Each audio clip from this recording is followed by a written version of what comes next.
책 읽는 밤에 달빛지기의 낭독, 젊은 베르테르의 슬픔, 이 편을 시작합니다. 6월 19일. 요전의 편지가 어디쯤 해서 끝났는지 지금은 알 수가 없지만 기억하고 있는 것은 자리에 들어누운 것이 새벽 2시였다는 것과 만약에 이것을 쓰지 않고 자네에게 말로 했더라면 필시 아침까지 자네를 붙잡아 두지 않을 수 없었으리라는 것뿐이야. 무도회에서 돌아온 후의 이야기는 아직 전하지 않았지만 오늘도 그것을 말할 시간은 없어. 그 새벽에 떠오르는 햇빛의 아름다움이란 주위의 숲에서는 이슬이 뚝뚝 떨어지고 들판은 온통 선명한 빛을 띠고 있었어. 같은 마차에 탄 부인들은 모두 잠이 들었지. 그때 로테가 당신도 잠을 좀 자라고 하지 않겠나? 자기는 조금도 걱정하지 않아도 된다는 말이었으나 나는 그녀에게 아니요, 이 눈꺼풀이 서로 사이 좋은 친구가 되기 전까지는 염려 없습니다. 하고 말하였네. 우리는 그녀의 집에 도착할 때까지 잠을 자지 않고 참고 왔지. 문 앞에 도착하자 여종이 나와서 문을 열어주었고 로테는 여러 가지를 묻더군. 아버님도 아이들도 모두 아무 일 없이 아직까지 자고 있다고 여종이 그녀에게 말했어. 헤어질 때 오늘 중으로 다시 한번 만나고 싶다고 청하였더니 승낙해 주었고 나는 그녀를 다시 만날 수 있었어.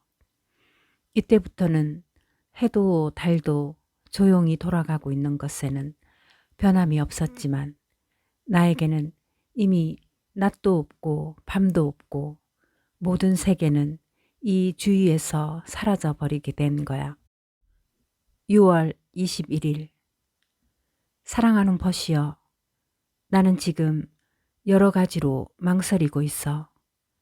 인간의 욕망 이상으로 자기를 확대하고 새로운 발견을 하고 자유스러운 비약으로 가려고 생각하고 또한 그 다음에는 이 마음의 행동을 억제하거나 속박하고 습관의 궤도를 타고 좌우에서도 방해를 받지 않고 걸어 나가려고 생각하고 정말 이상스럽지 않은가? 어째서 내가 여기에 와서 이 언덕 위에서 아름다운 골짜기를 보고 있는가 말이야. 주변의 풍경은 모두 다 나의 마음을 끄는 것들 뿐이야. 아, 저쪽에 조그마한 숲이 있군. 그 그늘이 이 몸을 숨길 수가 있을런지. 저쪽에는 산봉우리가 보여. 저 봉우리에서 광활한 주변을 바라다 볼 수 있을까? 오, 길게 이어진 산, 그리운 계곡이여.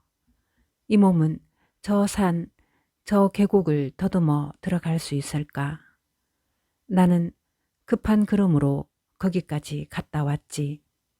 그러나 내가 원한 것은 기어코 발견할 수가 없었어. 아, 먼 저편은 마치 미래와 같아. 커다랗고 어둠침침한 온전한 전체가 이 영혼 앞에 조용히 버티고 서 있어. 우리들의 감각은 눈처럼 그 안으로 찾아 들어가고 우리들은 그쪽을 동경하고 있네. 이 본성을 내던지고 화려한 감정의 모든 환희로서 우리들의 마음을 충만시키려고 하고 있지. 그렇지만 역시 슬퍼. 거기까지 내달려 갔어. 그곳이 여기가 될 때에는 모든 것이 본래 그대로가 되고 말지. 우리들이 서 있는 곳은 공궁 속이야. 금속이야. 우리들의 영혼은 갈증을 느끼고 있어. 이리하여 정착할 줄 모르는 방랑자는 마지막에 가서는 역시 고향을 그리게 되지. 그의 작은 집에서, 아내의 가슴 안에서, 그의 어린 아이들과의 단란함에서, 그의 생활을 위한 일 속에서 그는 넓은 세상을 헤매이면서 애를 쓰고 찾고 있던 즐거움을 발견할 거야. 나는 아침 일찍이 해가 뜨기가 무섭게 바라임으로 가지. 여관 주인의 밭에서 완두를 따고 의자에 걸터앉아 껍질을 벗기면서 호메로스를 읽어. 그러고는 부엌이라 하는 대로 들어가서 항아리를 찾아내어 버트를 긁어 모으고 콩 꼬투리를 넣어 불에 걸지. 뚜껑을 덮은 뒤 나는 그 옆에 걸터 앉아 이따금씩 그것을 까불러 주기만 하면 돼. 이때 나의 가슴에 분명히 느껴지는 것은 페넬로페에게 연애를 건 오만한 사나이들이 암소와 돼지를 죽여 요리를 하던 이야기야. 부드럽고 진실된 감정으로 나의 마음을 가득 차게 하는 것은 가부장제의 생활의 모습과 틀릴 것이 없어. 다행히 나는 허식이 없어 그 모습을 지금의 나의 생활에 연결시킬 수가 있지. 인간이 이와 같은 단순하고 천진난만한 즐거움을 느낄 수 있다는 것은 나에게 있어서 말할 수 없이 기꺼운 일이야. 내 손으로 뽑아온 배추를 식탁 위에 놓고는 그것을 심은 행복한 날의 아름다운 아침과 물을 주고 하루하루 소리 없이 자라나는 것을 즐기던 그리운 저녁, 그리고 그 모든 것을 이 순간 한꺼번에 생각하면서 즐기는 그 기쁨이란. 6월 29일. 그저께는 어느 의사가 거리에서부터 이곳 관리의 집을 찾아왔었어. 때마침 나는 로테의 동생들과 밖에 나와 있었고 이들 중 한 놈이 나한테 매달리고 놀리기에 간지럼을 태웠더니 고함을 치고는 서로들 떠들어대었지. 이 의사라는 작자는 아주 편협한 속물이고 이야기를 하는 동안에도 셔츠 소매에 주름을 내며 옷단을 계속 쥐어뜯는 상당히 주접을 떠는 새침대기인 것 같았어. 나는 이 친구의 낯짝을 보고 그것을 선뜻 알아차렸지. 그렇지만 나는 이 사나이를 본체 만체하고 제멋대로 짓거리도록 내버려 두었어. 아이들이 무너뜨린 카드로 만든 집을 다시 세워주어야만 했거든. 이 친구는 거리에 나가서 관리의 집 아이들이 아주 버릇이 나빠졌고 베르테르란 사람이 여간 나쁜 영향을 주고 있지 않다고 퍼뜨리고 다녔다니 어이가 없을 뿐이야. 사랑하는 벗이여, 나의 마음에 지금 가장 가까이 다가오고 있는 것은 이 어린아이들이야. 이 아이들을 주위에서 보면 어느 날인가 반드시 행복하게 될 모든 덕과 힘의 봉우리가 싹터 나오는 것을 느낄 수가 있어. 그 어리광 속에는 장래의 성격의 강기와 견실성이 보이고 방종 속에는 세상의 위험을 돌파해 나가는 가벼운 기지와 재질이 보이지. 더군다나 그것이 모두 티 하나 없이 완전히 살아있는 것을 볼 때 나는 몇 번이고 그대 만약에 어린아이와 같이 않다면 이라는 그리스도의 금원을 생각하지 않을 수 없게 돼. 여보게, 우리들은 지금 우리들과 같으며 우리들이 모범이라고 보지 않으면 안 되는 아이들을 사나와 같이 취급하고 있어. 아이들은 자신들의 의사를 가져서는 안 된단 말인가? 우리들이 그러한 특권을 가지고 있는 것은 무엇 때문인가? 그것은 다만 우리들의 나이가 이들보다 위라는 것과 세상을 조금 더 알고 있다는 것에 불과할 뿐이야. 하늘에 계신 신은 다만 늙은 아이와 젊은 아이를 보고 계실 뿐이지 그 밖에 아무것도 없어. 더구나 그 중의 어느 편에서 신은 반가움을 느끼고 계시겠는가? 그것은 신의 아드님이 이미 고백하신 대로야. 늙은 아이는 신을 믿고 있지만 신의 말씀을 듣지는 않지. 이것은 나이 때문이야. 그러면서도 아이들을 다스리는데 자신을 전형으로 삼고 있어. 이제 이른 시시한 말을 무한정 늘어놓는 것은 그만두기로 하지. 그럼 비렐름이여 잘 있게. 7월 1일 로테가 어느 병자한테 가보지 않을 수 없는 일이 생겼어. 병상에서 신음하고 있는 수많은 사람들보다도 한층 더 고통에 견딜 수 없는 나도 역시 병자와 같다는 애처로운 마음이 들어. 로테는 2, 3일 동안 시내의 어느 정숙한 부인의 집에서 지내게 될 거야. 그 부인은 의사의 말을 통해 이미 자기의 죽음이 가까워진 것을 알고 있고 임종 때만이라도 로테를 옆에 있게 하고 싶다는 희망을 갖고 있지. 지난 주일에 나는 로테와 함께 여기서 1시간가량 걸리는 산속의 조그마한 마을에 살고 있는 성 아무개라는 목사를 방문하러 갔었어. 로테는 바로 미처의 동생을 데리고 갔었지. 한 4시쯤이었을까? 교회 마당에는 키가 큰 호두나무가 솟아있어 그늘을 만들고 있었네. 우리들이 그곳으로 들어가니 입구의 긴 의자에 인품 있어 보이는 노인이 걸터앉아 있었지. 그 노인은 로테를 보자마자 곧 반색을 하고 옹이가 붙은 지팡이도 잊어버린 채 일어나 로테를 맞으러 걸어 나오려고 했어. 그러자 로테는 그쪽으로 재빨리 뛰어가서 억지로 노인을 붙들어 앉히고 자기도 그 옆에 걸터 앉으면서 부친의 인사를 전하고 노인의 막내둥이라는 추하고도 구질구질한 얼굴을 한 아직 나이도 어린 아이를 껴안고 얼러주었지.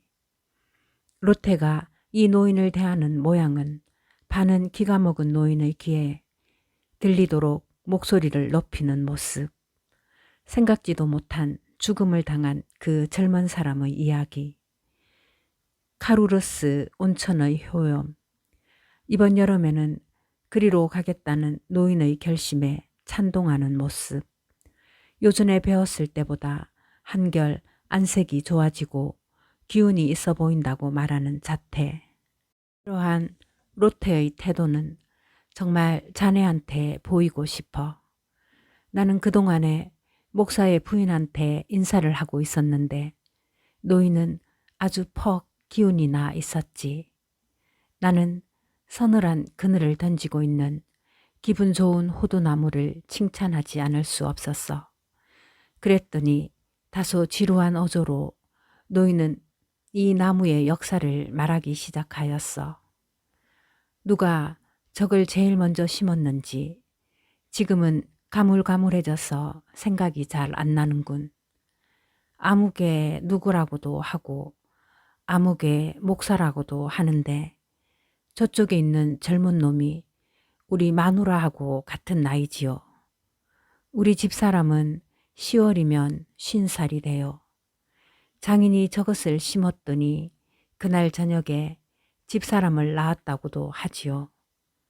장인 되시는 그분 전에 여기서 목사 노릇을 하셨는데 뭐라고 말할 수 없을 정도로 끔찍하게 이 나무를 아끼셔서 나보다도 더 하셨어요.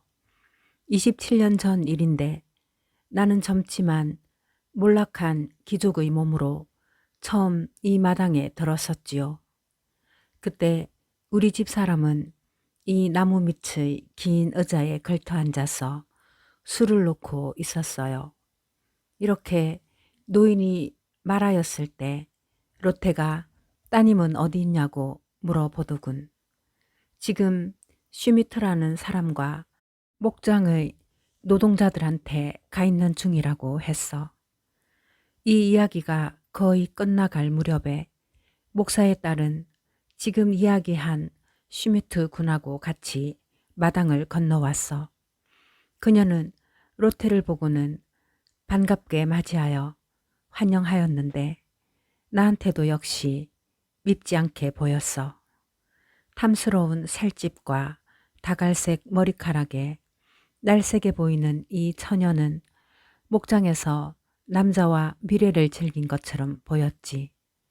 그 상대방 남자는 겉으로 보기에 목사의 딸과 연인인 것 같이 얌전하고 침착한 청년인 것 같았는데 로테가 아무리 애를 써도 우리의 대화 속에는 끼어들지 않았어. 그가 그러는데 자기의 지식이 풍부하지 못하다는 것보다도 오히려 어리광 비슷한 변덕이 그의 얼굴에 보이는 듯하여 나는 퍽이나 실망하였지. 그것이 나중에는 가련하게도 점점 더 뚜렷하게 보이기 시작했어. 그렇게 생각한 것은 별것 아니야. 목사 딸인 프리데리케게가 산책을 나갈 때면 로테를 데리고 가는 적도 있고 때로는 나하고 같이 갈 때도 있었는데 그렇지 않아도 침울한 얼굴을 하고 있는 이 청년이 험상궂은 표정을 지었기 때문에 급기야 로테가 나의 소매를 끌어당기더니 프리데리케에게 내가 지나치게 친절하다는 것을 깨우쳐 주지 뭔가. 사실 이 세상에서 제일 화가 나는 것은 사람들이 서로를 미워하고 있다는 것이야. 특히 눈에 거슬리는 것은 인생의 봄이라 할 수 있는 젊은 사람들이 모든 즐거움을 가장 많이 누리며 보내야 할 이 시기에 서로 아무 가치도 없는 일에 시간을 허비하고 있는 일이지. 정작 후회를 해도 소용이 없게 되었을 때야 겨우 잘못을 깨닫는 그런 안타까운 일이야. 이 생각이 나를 너무 괴롭혔던 나머지 난 더 이상 참을 수가 없었어. 저녁 때 교회 마당의 테이블에 앉아 우유를 마시면서 이야기가 인생의 즐거움과 슬픔에 관한 것으로 옮겨왔을 때 나는 사뭇 전력을 다해 우울한 것에 반대하는 일장의 의견을 털어놓지 않을 수 없었어. 세상에는 도무지 행복한 날은 적고 불행한 날이 많다는 식으로 불행을 말하는 사람들이 많이 있지요. 제 생각 같아서는 모두가 다 잘못된 것이라고 봅니다. 우리들이 언제나 깨끗한 마음을 가지고 그날 그날을 위해서 하나님이 준비해 주신 행복을 누린다면 설사 불행이 닥쳐온다 하더라도 충분히 그것을 견디어 나갈 만한 힘이 생기는 것 아닐까요? 그랬더니 목사 부인이 이렇게 대꾸했어. 그렇게 말씀하시지만 우리들한테는 자기의 마음을 자유로이 할 수 있을 만한 힘이 없어요. 특히 건강 여부에 따라 달라지죠. 어떤 분을 막론하고 몸이 불편하면 마음이나 몸도 모두 다 거북하게 되지요. 나도 그 말엔 수긍한다고 말했지. 그러면 그것을 어떤 병을 예를 들어 보기로 하지요. 그렇다면 그 병에는 어떤 치료법을 쓰면 좋겠습니까? 이 말에 로테가 대답했어. 적어도 제 생각 같아서는 역시 자기 마음먹기에 달렸다고 생각해요. 저한테도 그런 일이 있었어요. 마음이 울적해지고 무슨 일을 붙들었어도 화가 날 때 저는 마당으로 뛰어나가서 사인 무용을 한두 차례 추어요. 그러면 마음이 아주 편안해져요. 제가 이야기하려고 한 것처럼 바로 그겁니다. 도대체 우울이라는 것은 태만과 같은 성질의 것이지요. 그건 태만의 일종이에요. 대체로 인간의 성질은 거기에 있는 거예요. 그러나 일단 부르르 떨치고 일어나서 기운을 내면 일이 척척 진척되어 가고 더구나 그 일 속에서 참다운 쾌락을 발견하게 되지요. 프리데리케는 귀를 곤두세우고 내 말을 듣고 있었지만 청년은 이와 반대로 인간이라는 것은 자기를 임의대로 억제할 수 없는 것이며 특히 감정 같은 것에는 약한 것이라고 말하였기 때문에 나는 그 말에 대응해서 말했지.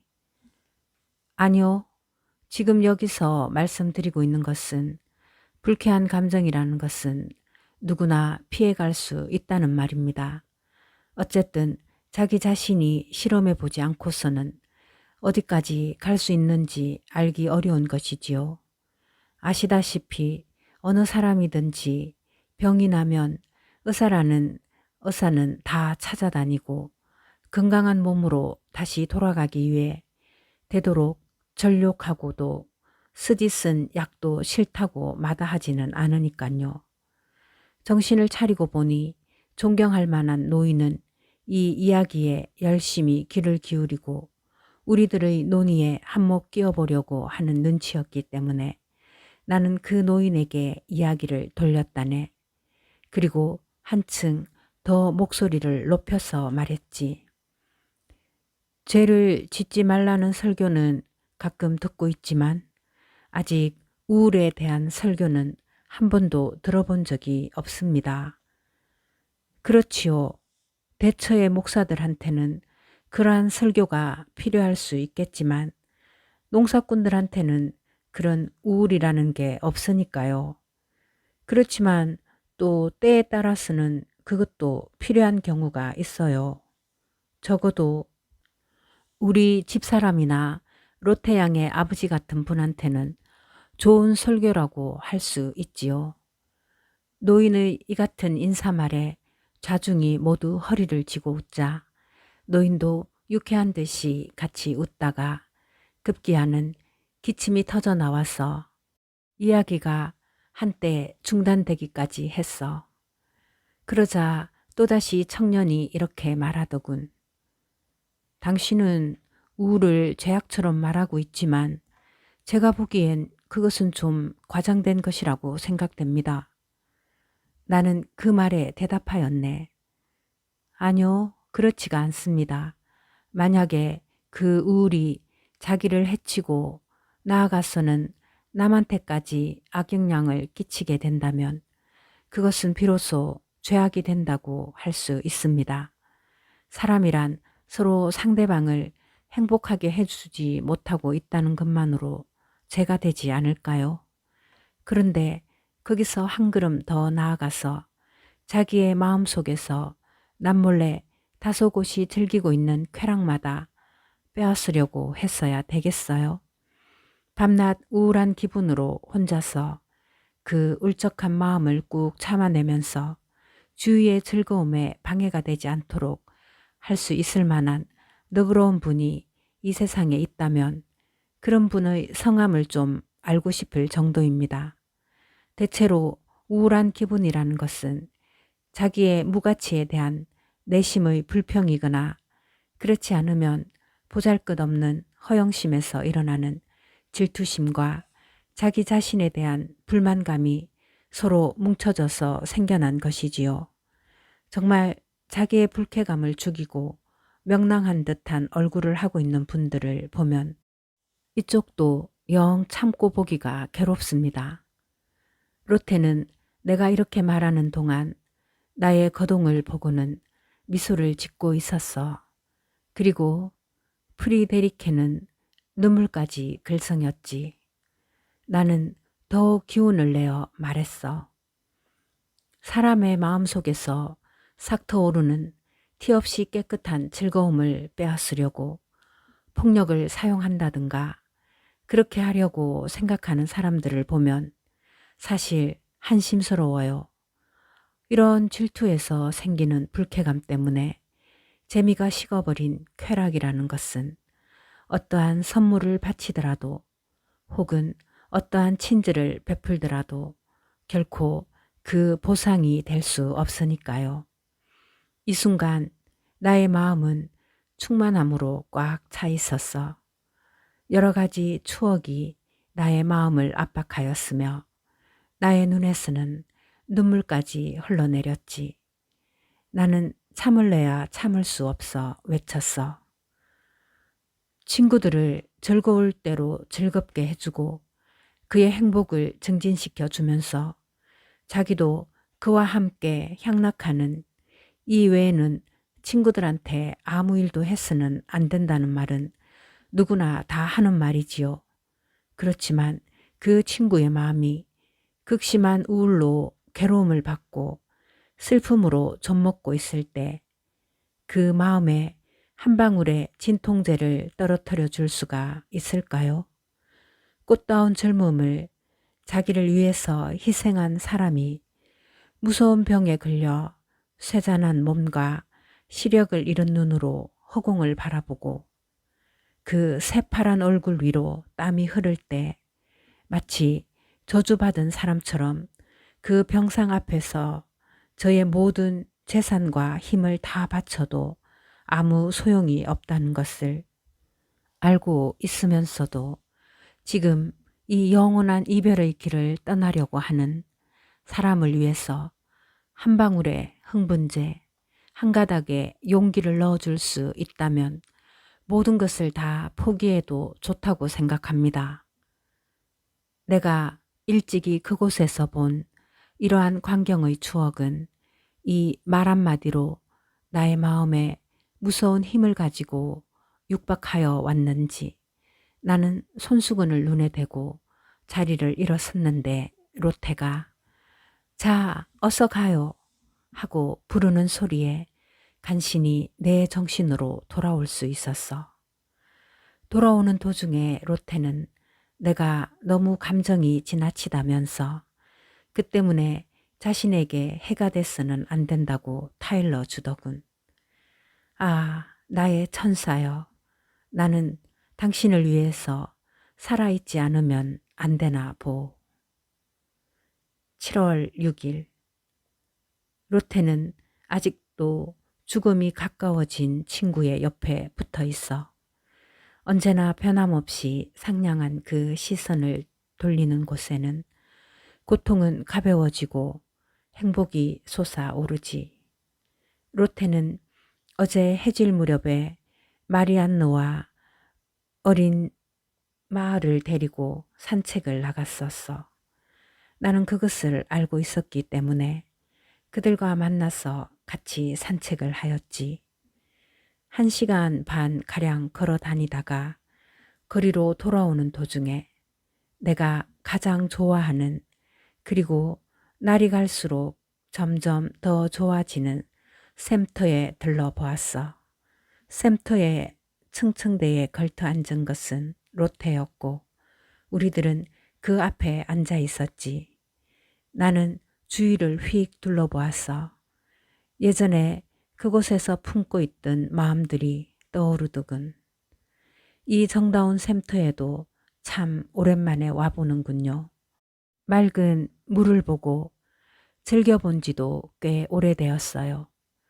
가끔 옆을 지나다니기는 하였지만 어수선한 마음이 끊이지를 않아서 한 번도 들러보지를 못했는데 하고 말하면서 밑을 내려다보니 마을이 컵에 하나 가득 찬 물을 들고 불이 나게 올라오고 있었어. 나는 로테의 얼굴을 들여다보았지.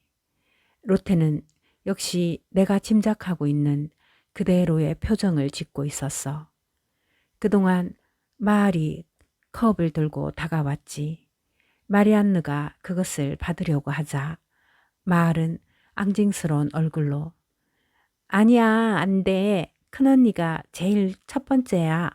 하고 말하였기 때문에 나는 그러한 거짓없는 마음씨와 천진난만한 모습에 감동을 받고는 그 감정을 이기지 못하고 아기를 껴안고 세차게 입을 맞췄지. 그랬더니 아기는 그만 울음을 터뜨리고 큰 소리로 울어버리지 뭔가. 아기한테 너무 우악스럽게 하시면 안 돼요. 하고 로테가 말하였기 때문에 나는 한마디도 대꾸할 수 없었어. 말, 이제 가자, 응? 하면서 로테는 어린아이의 손을 잡고 돌층계를 내렸었어. 어서 빨리 그물로 씻어. 빨리빨리. 그러면 아무렇지도 않아요. 하고 말하였지. 내가 위에 서서 그것을 보고 있자니 조그마한 마을은 열심히 물을 죽여서 뺨을 문지르더군. 사람들은 이 신비스러운 샘터의 물이 모든 부정을 씻어버린다고 믿고 있기 때문에 더러운 수염 같은 것이라도 나면 큰일이라고 겁을 내며 그런 부정을 씻어버리고 있었던 거야. 이제 됐어 하는 로테의 말은 들은 척 만척하고 조금 씻는 것보다는 많이 씻는 편이 좋다고 생각하고 있어서 그런지 그 조그마한 녀석이 여전히 열심히 씻어대고 있더군. 여보게, 나는 이보다도 더 경건한 마음으로 세례의 자리에 임해본 일이 없어. 로테가 이쪽으로 올라왔을 때 백성의 죄를 씻어주는 예언자의 앞에 나간 것처럼 나는 기꺼이 로테의 앞에 무릎을 꿇고 싶은 마음이 들었지. 그날 밤 나는 너무나도 기쁜 나머지 이 일을 어느 사람한테 이야기하지 않고는 견딜 수가 없었어. 그런데 그 사람은 이성이 있는 사람이니까 필시 인정도 있으려니 하고 이야기했던 것인데 천만 뜻밖의 소리를 들었지. 그 사람이 말하길 그건 로테 양이 나빠. 아이들한테 그런 것이 정말이라고 생각하게 하였으는 못 써. 그와 비슷한 일들이 아이들한테 여러 가지 의혹과 미신의 동기를 주게 되는 것이니까 어렸을 때부터 조심하지 않으면 안 돼. 때마침 그때 이 사람이 일주일 전쯤에서 세례를 받았다는 것을 생각해 내었기 때문에 나는 그 후부터 아무 말도 하지 않고 다소곳이 듣고만 있었어. 신은 우리들을 미신 속에 취하게 할 때 최대의 행복을 주는 것이다. 신이 그와 같이 우리를 대하듯이 우리들 또한 아이한테 그와 같이 대하지 않으면 안 된다. 마음속으로는 그러한 진리를 깊이 믿지 않을 수 없었다네. 7월 13일 나는 결코 나 자신을 속이고 있지 않아. 로테의 검은 눈 속에 나와 나의 운명에 대한 동정이 스며 있지. 나는 그것을 느낄 수가 있어. 그 눈 속에는 내가 맹세하고 믿어도 좋은 것이 있어. 그 로테가 이 말을 해도 좋을지 모르겠지만 그 로테가 나를 사랑하고 있다는 것을 말이야. 나를 사랑해 주다니 내가 얼마나 거룩한 존재가 되었나. 아니, 이것은 자네한테 말해두고 싶어. 자네도 내 마음을 알아줄 테니까. 로테가 나를 사랑하게 된 이후부터 나는 아주 나 자신을 존경하고 있기까지 해. 로테가 나를 사랑하고 있다는 것이 나만의 지나친 생각일까? 아니면 정말 그녀의 마음속에서 우러나온 감정일까? 나는 아직도 로테의 가슴에 검은 그림자를 던지고 있는 사람을 알지 못해. 그러나 로테가 진실로 즐거운 표정을 지으며 약혼자에 관한 이야기를 하는 것을 들을 때면 나는 명예도 벼슬도 심지어 대금까지도 모두 빼앗긴 것 같은 마음이 들어. 7월 16일 어쩌다가 우연히 두 사람의 손길이 닿았을 때, 또 어느 한순간 테이블 밑에서 두 사람의 발끝이 부딪혔을 때 나는 전신에 피가 끓어오르는 듯한 느낌이 들어. 그럴 때면 나는 불옆을 피하듯이 몸을 당기지. 그렇지만 어떤 불가사의한 힘이 나를 또다시 앞으로 떠밀고 말아. 정말 모든 감각이 현혹되어 있는 것 같아. 그러나 로테의 천진난만하고 솔직한 마음은 자신의 사랑스러운 태도가 얼마나 나를 괴롭히고 있는지 전혀 모르고 있어. 로테는 이야기를 하면서 자기의 손을 내 손 위에 올려놓기도 하고 흥이 오르면 오를수록 점점 내 옆으로 바싹 다가앉기도 하지. 그녀의 입에서 나오는 말은 호흡이 나의 입술 위에 와 닿을 때면 난 마치 번갯불에 맞은 것처럼 몸이 온통 꺼져 없어지는 것 같은 느낌이 들어. 그러나 비렐름이여, 나는 이런 즐거움과 이런 친근함에 그냥 내 몸을 맡기고 있네. 그러나 자네는 잘 알겠지. 내 마음은 결코 추하지 않다는 걸. 다만 약할 따름이지. 정말 약해. 어쩜 이 약한 마음 자체가 추한 것인지도 모르지만. 루테는 나에게는 신성한 것이야. 그녀 앞에 났을 때면 모든 욕망이 침묵을 하거든. 그 옆에 있을 때에는 나는 그저 아무것도 모른 채 몽롱해지고 영혼이 모든 신경 속에서도 전도해 버리는 것 같아.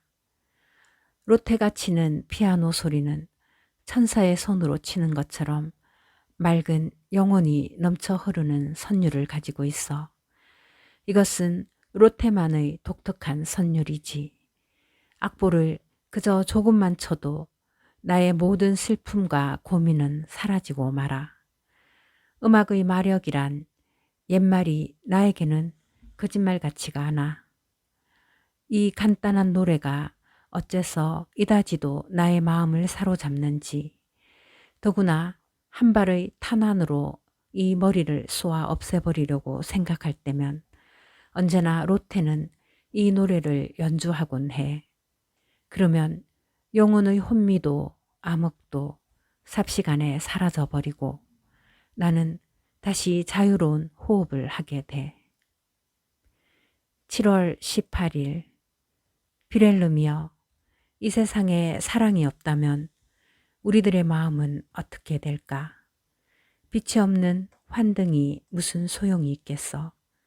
다만 그 속에 조그마한 등불을 놓기만 하면 단번에 하얀 벽 위에 별의별 여러 가지 형태가 비치는 걸.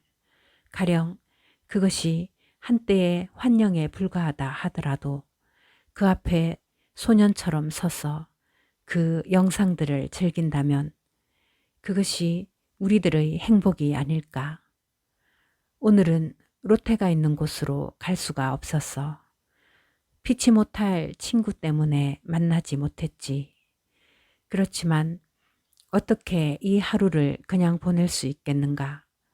나는 심부름꾼을 보내서 오늘 로테를 방문한 청년을 불렀지. 나는 이 청년이 오기를 기다리다 못해 화가 날 지경이었지만 만나 보았을 때는 여간 기쁘지 않았어. 최면도 수치도 잊고 있었다면 난 아마 그 청년의 머리를 끌어안고 입이라도 맞추었을 거야. 형광석은 햇빛을 받으면 그 빛을 흡수해서 밤이 된 후에도 얼마 동안 계속해서 반짝인다고 하지. 지금의 나의 형광석은 바로 이 청년이야. 로테의 눈이 이 청년의 얼굴에, 뺨에, 웃저고리에, 단추에, 외투의 깃에 머물러 있다고 생각하면 이 모든 것이 신성한 것으로 느껴질 수밖에 없어. 막상 1,000타래를 쌓아 올린다고 하더라도 이 순간에 내가 어떻게 그 청년을 놓아줄 수 있겠는가? 나는 이 청년 앞에 마주한다는 것만으로 행복하다는 생각이 들어. 여보게, 제발 비웃지는 말게. 이 희열은 환상일까? 7월 26일 로테에게. 그리운 로테여, 무슨 일이든 간에 해드릴 테니까 제발 지금보다 더 자주 제게 말씀하여 주십시오.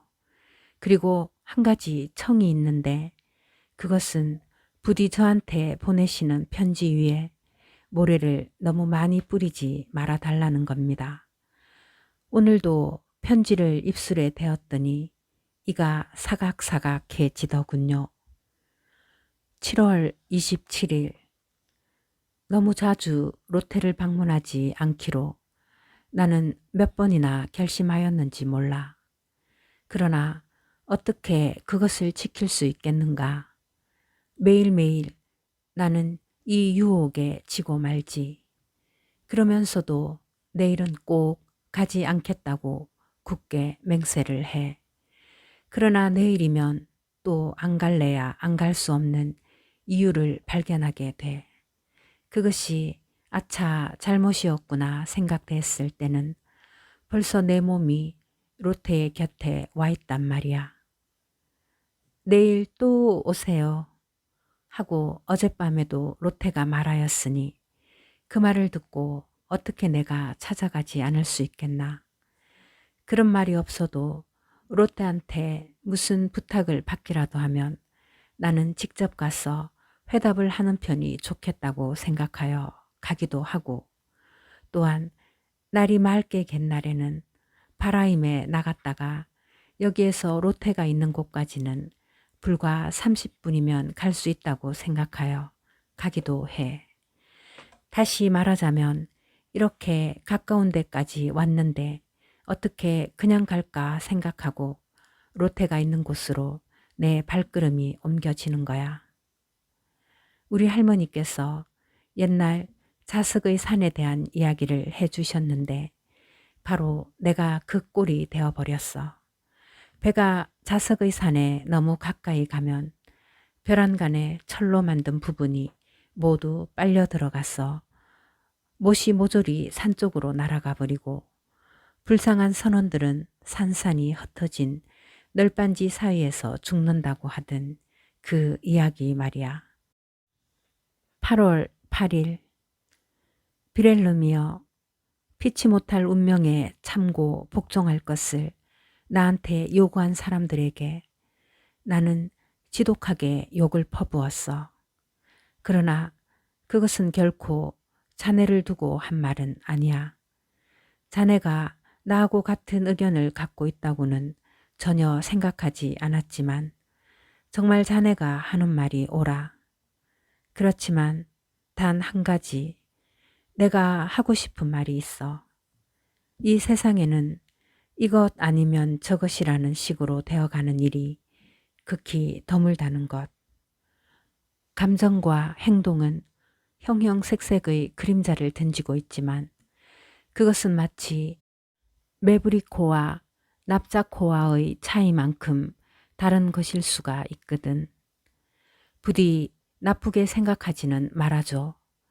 나는 자네의 충고를 전부 인정하고 차후에는 이것이냐 저것이냐의 극단으로 치닫기보다는 중간에 서려고 생각하고 있는 참이야. 자네는 이렇게 말하였지.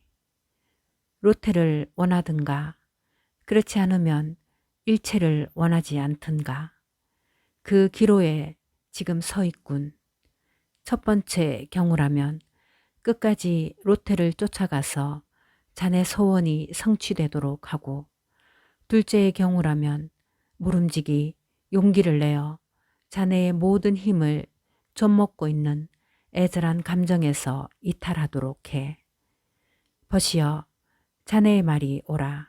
그러나 어려운 것은 실행이지.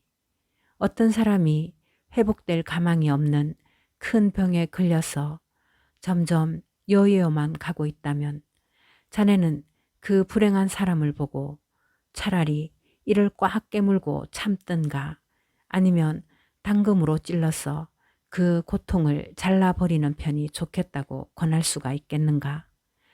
힘을 쏟아먹고 있는 앙화, 지연죄의 가품으로 받는 온갖 재앙, 동시에 앙화에서 벗어나려는 용기까지도 빼앗아버리는 것이 아니겠는가. 그렇다면 자네는 이와 비슷한 비유를 가지고 대답할 거야. 주저와 공포를 가지고 그 생애를 보내려고 하는 것보다는 차라리 팔을 잘라버리는 게 좋을 거라고. 그러나 나는 잘 모르겠어. 아무튼 비유가 어쩌니 저쩌니 하고 싸우는 것은 그만두기로 하지. 여하간 나도 가끔 용기를 가져본 적은 있어. 그러나 그때에 어디로 가야 좋을지 알고 있기만 했다면 기꺼이 그리로 갔을 거야. 그날 밤 얼마간 쓰지 못하던 일기를 오늘 다시 손에 잡아보았어. 내가 얼마나 모든 일에 한 걸음 한 걸음 주밀하게 깊이 걸어 들어가고 있었던가에 놀랐지.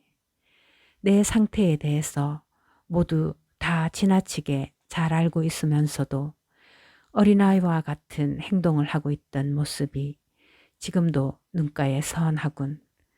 그러면서도 그것을 개선해 보려는 기색이 나한테는 조금도 없지 뭔가. 8월 10일. 내가 바보가 아니었다면 나는 지금 반드시 더할 나위 없는 행복한 생활을 했을 거야. 내가 지금 처해 있는 사람의 마음을 즐겁게 하는 주위의 사정이 이만큼 한데에 모여 있기는 극히 드문 일이거든. 다만 행복은 우리들의 마음에 의해서 태어나는 것 같아. 내가 이 사랑스러운 가족의 일원이 되어 늙은 집주인한테는 친자식과 같은 귀여움을 받고 아이들한테는 아버지와 같은 공경을 받으며 그리고 또 점잖은 알베르트는 거만함과 무례함으로 나의 행복을 파괴하려 하지 않고 마음속으로부터의 우정으로 나를 감싸주고 있어. 확실히 로테 다음으로 이 세상에서 가장 사랑스러운 사람이야. 알베르트와 나는 산책을 하면서 로테의 이야기를 하는 것이 재미가 되었어. 생각해보면 정말 이런 관계는 얼마나 우스꽝스러운 일인가. 그렇지만 눈물이 고이는 일조차 나한테는 간간이 있네. 알베르트는 무던하셨던 로테의 어머니의 일이라든가 임종할 때 로테에게 집안일과 어린 동생들을 맡긴 일, 또한 알베르트에게 로테를 부탁한 일이라든가 그때부터 로테의 마음이 바뀌어 살림에 마음을 두고 더군다나 정말 어머니가 된 것처럼 애정과 싹싹한 마음씨를 잊지 않고 있다는 것 등을 이야기해 주었어. 우리는 나란히 걸었지. 나는 길가에 꽃을 꺾어 정성스럽게 꽃다발을 만든 후 길 옆에 흐르는 시냇물에 던지고는 그 꽃다발이 조용히 떠내려가는 것을 보고 있었어. 자네한테 서 보냈는지 어쨌는지는 잊었지만 알베르트는 여기에 온 후 영주의 마음에 들어 그곳에서 상당한 수입을 받는 관리가 되었지. 업무의 처리 능력과 부지런함에 있어서 이만한 사람을 나는 아직도 본 일이 없어. 8월 18일. 사람에게 행복을 주었다고 해서 역시 마찬가지로 그만큼의 불행을 또 주지 않으면 아니 되는 것일까? 생동하는 자연에 대한 넘쳐나는 따뜻한 감정은 이 몸속을 철철 헐렀어 주위의 세계를 나를 위한 낙원으로 만들어 주었어. 그런데 그것이 지금은 나를 몹시 힘들게 하고 어느 곳에서나 나를 따라다니며 괴롭히는 유령이 되어버렸어.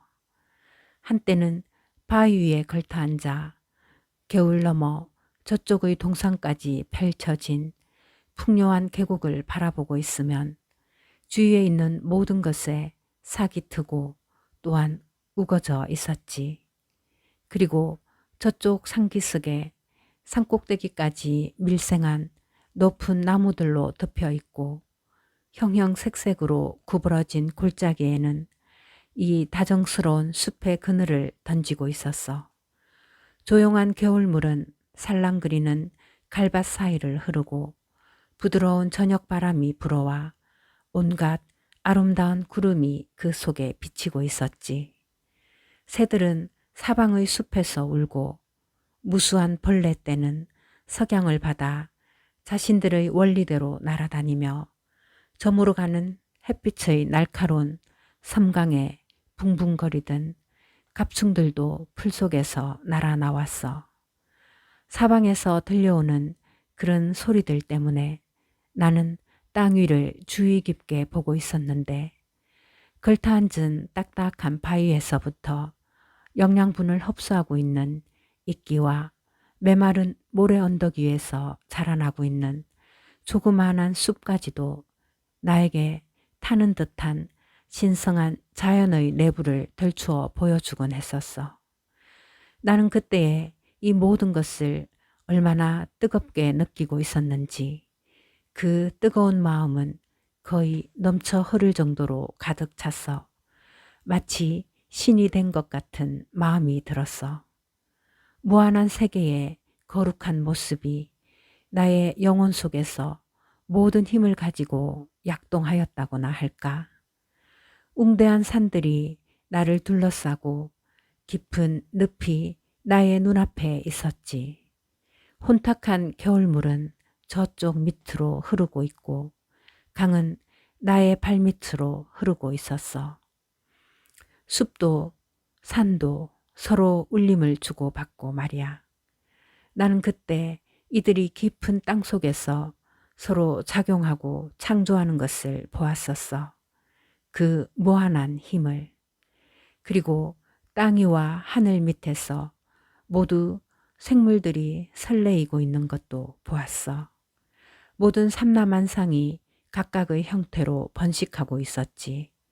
그런데도 사람들은 조그마한 집안에 옹기종기 모여 앉아 거기에서 비와 이슬을 막으면서 자신이 넓은 세계를 지배한다고 말하고 있는 꼴이라니.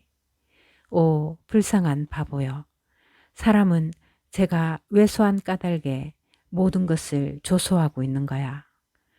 올라갈 길도 없는 산으로부터 사람이 한 번도 밟아본 일이 없는 광야에 이르기까지 영원한 신의 영혼은 거센 물결처럼 꽉 차 있고 그의 영혼과 함께 지각하고 생활하는 모든 티끌들도 환호하고 있는데 말이야. 그때 나는 나의 머리 위를 날아가는 학의 날개를 빌렸어. 그 무한한 바다 저쪽의 기슭으로 가기를 얼마나 원했는지 몰라. 거품이 부글부글 끓는 무한의 잔에 넘쳐 흐르는 인생의 활락을 우러러 보기를 얼마나 원했는지. 단 한순간에 내 안의 한정된 힘 속에서 모든 것을 내 손으로 산출하는 본래의 행복 한 방울을 맛보려고 얼마나 갈망하였는지. 벗이여, 다만 그러한 때를 생각하기만 해도 나는 즐거워져 이 말할 수 없는 감정을 환기시키고 다시 그것을 말로서 나타내 보려고 하는 노력은 나의 영혼을 내 실제 이상으로 높여주지. 그러나 이제 이 모든 것들이 나를 둘러싸고 있는 상태의 고통을 2배로 해서 느끼게 해주고 있어. 나의 영혼 앞에는 벌써 막이 활짝 열려 있어. 끝이 없는 생명의 무대는 내 앞에서 영원히 주둥이를 벌리고 있는 분묘의 심연으로 변해 있지. 물건이 존재하고 있다고 자네는 말할 수 있겠나? 모든 것은 지나가 버리지 않는가? 모든 것은 번갯불처럼 번쩍거리며 휘돌아가고 그 존재의 온건한 힘을 유지하는 일은 극히 드물지 않은가? 아, 분류 속으로 떨어져 밑바닥에 가라앉고 끝내 바위에 부딪혀서 분쇄되어 버리는 것은 아닌지 모르겠어. 자네와 자네의 주위에 있는 가족들도 멸하지 않고 있는 순간이란 없어. 자네가 파괴자가 되지 않는 순간이란 없단 말이야. 죄 없는 단순한 산책도 수천 마리의 불쌍한 벌레들한테는 죽느냐 사느냐의 문제가 되지. 한 발자국을 떼어놓기만 해도 고생하여 지은 개미의 집은 파괴되고 그 작은 세계는 분쇄되어 수치스러운 분묘로 완화되지 않았나. 아, 세계에서 벌어지는 대재앙이나 촌락을 휩쓸어가는 홍수, 도시를 뒤집어 버리는 쥐진, 이러한 것들은 조금도 두렵지 않아. 나의 마음을 묻어버리려고 하는 것은 자연의 만류 속에서 숨어있는 침식력이야. 이 힘은 동네 사람들과 그 자신을 파괴하려 하지. 이 일을 생각하면 나는 너무나 무서워 눈앞이 아찔하고 어지러워져. 오, 나의 주위를 쌓아 올리고 있는 하늘과 땅과 그것을 움직이는 힘이여. 거기에는 영원히 삼키고 뱉고 영원히 되새김질하는 괴물이 있을 뿐이야. 8월 21일 새벽 어수선한 꿈속에서 나는 로테한테 두 팔을 내밀었지만 아무 소용이 없었어. 죄 없는 행복한 꿈에 속으며 목장에서 로테와 나란히 앉아서 수없이 키스를 퍼붓거나 한 듯이 그녀를 찾았지만 아무 소용이 없었어. 꿈속에서 더듬다가 잠이 깨면 한 줄기 뜨거운 눈물이 울적한 자리를 적실 뿐이야. 그리고는 적막한 미래를 바라보며 또다시 쓸쓸히 눈물 짓게 되지.